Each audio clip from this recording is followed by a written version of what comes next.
রাধে রাধে। আচ্ছা, আজকে আমরা বলবো যে মানুষ অমৃতের সন্তান। দেখুন, আমরা সবাই পুজো আর্চা করি, সবাইকে জিজ্ঞেস করে আপনি কার, আপনার পরিবার কি, আপনার কোন গোত্র। কেউ বলে শাণ্ডিল্য গোত্র, কেউ বলে ভার্গব গোত্র, কেউ বলে বিভিন্ন গোত্র। শাণ্ডিল্য গোত্র অর্থাৎ শাণ্ডিল্য ঋষি, ঋষিচরিত, দেবচরিত, মুনিচরিত, সব চরিত্র থেকে আমরা এসেছি। অর্থাৎ ঋষি চরিত, দেবচরিত, মুনিচরিত, শাণ্ডিল্য গোত্র। অনেক রকম আমরা গোত্রের অধিকারী, অর্থাৎ আমরা ভগবানের অংশ।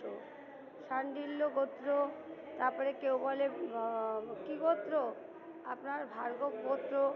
তো ভার্গব ঋষি, ভার্গব অর্থাৎ দেবচরিত, ঋষিচরিত থেকে আমরা এসেছি, আমরা অমৃতের সন্তান। রাধে রাধে। হ্যাঁ, তো মানুষ আজকে অধঃপথে গেছে। কিছু মানুষ কেন অধঃপথে যাচ্ছে? যা ইচ্ছা তাই খাচ্ছে, যেমন খুশি চলছে, যা মনে চাইছে করছে। কিন্তু মানুষের মধ্যে যে একটা ঈশ্বরিক পাওয়ার আছে, ঐশ্বরিক ক্ষমতা আছে, ঐশ্বরিক চিন্তা ভাবনা আছে, তাকে জাগান। দেখুন, ইচ্ছা শক্তি, উইল পাওয়ার, আপনার মধ্যে যে উইল পাওয়ার আছে সেইগুলো আপনি জাগান। আপনি কোনগুলোকে আপনি প্রশ্রয় দিচ্ছেন? খারাপগুলোকে। ভালো ইচ্ছা শক্তি আছে, ভাবনার চিন্তা করার শক্তি আছে, সহ্য শক্তি আছে, ধৈর্য শক্তি আছে। আমাদের মধ্যে অনেক রকম ভগবান গড গিফট পাওয়ার দিয়েছে, গড গিফট। রাধে রাধে।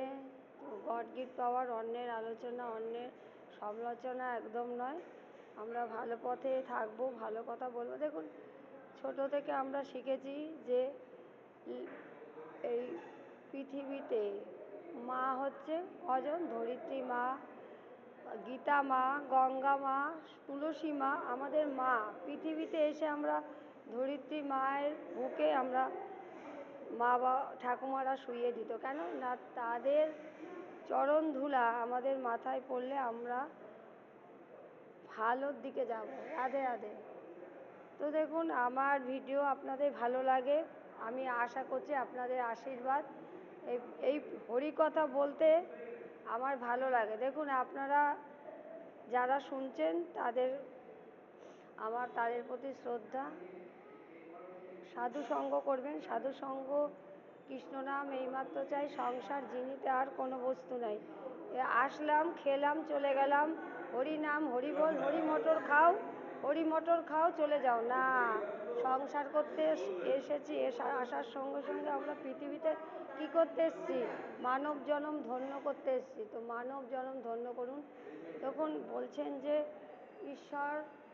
ঈশ্বরের কৃপালে স্বর্গ যাওয়ারে ঈশ্বর তত্ত্ব বুঝিবারে পারে। অর্থাৎ ঈশ্বরের কৃপা আপনি পান, ঈশ্বরের। দেখুন, রাধা মাধব সাধুগুরু যতই আপনাকে অন্ধকারে রাখুক, আলো এক সময় উদিত হবে, অন্ধকারের পরে আলো আসে। সুতরাং অন্ধকার দেখলে ভয় পাবেন না, সামনে আলো আছে, আলোর পথে আসুন। এই রাধা মাধব সাধুগুরু বৈষ্ণব দেখুন কোথায় বসে আছে, আলোর দিকে বসে আছে। রাধে রাধে। হরে কৃষ্ণ কৃষ্ণ কৃষ্ণ হরে হরে, হরে রাম রাম রাম হরে হরে। রাধে রাধে। সাধুগুরু বৈষ্ণব কি জয়, হরি বল।